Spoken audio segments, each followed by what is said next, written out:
Just like good evening, this is Tibet This Week, a weekly feature that provides a review of this week's news on Tibet, His Holiness the Dalai Lama and the Central Tibetan Administration. Today's headlines.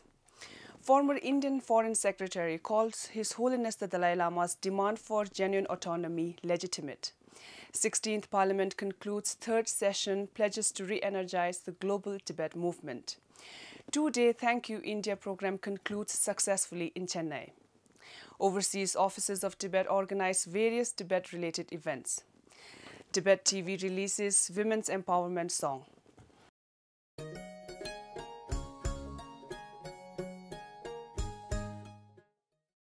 On Thursday last week, former Indian Foreign Secretary and former Ambassador Kanwal Sibal said His Holiness the Dalai Lama's agenda of seeking genuine self-rule for Tibet and respect for Tibetan autonomy is a legitimate demand.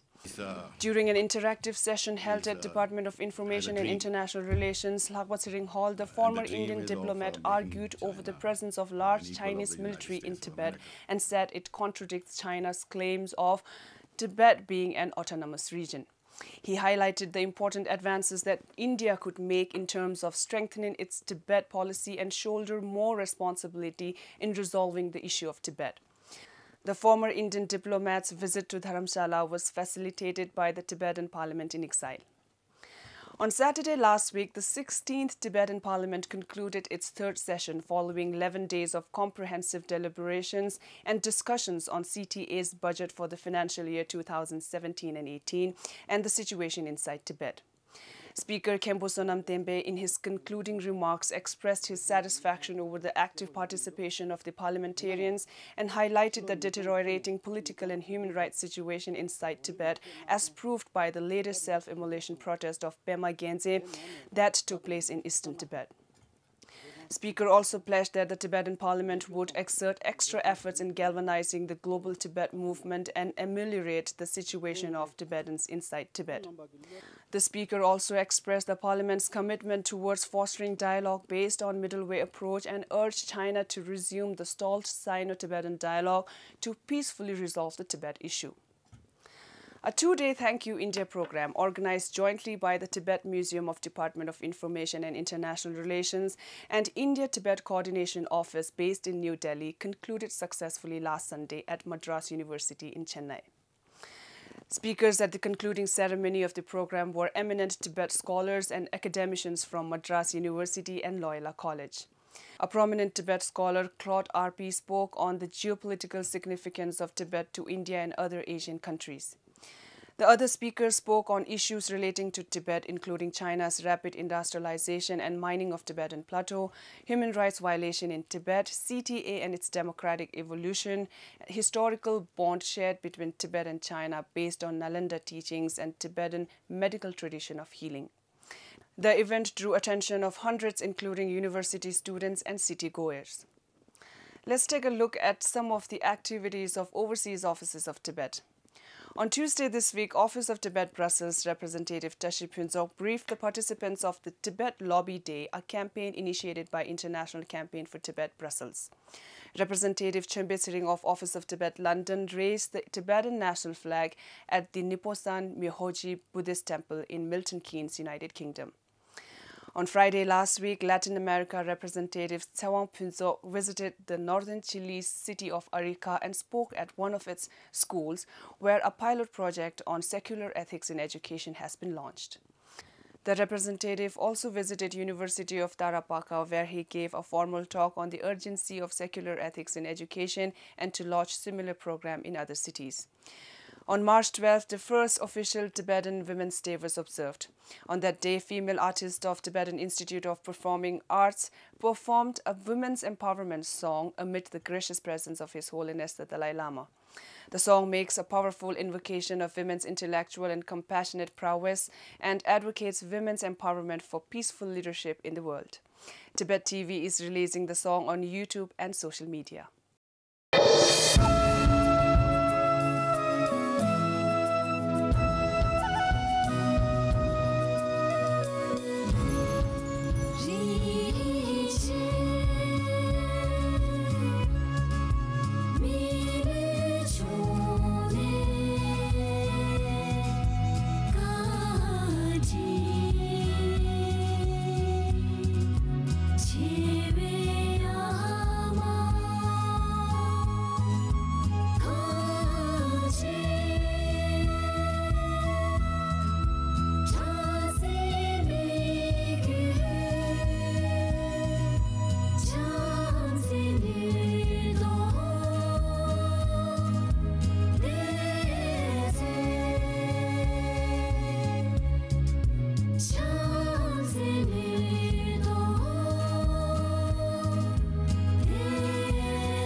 Thank you for watching. See you next week. Have a good weekend.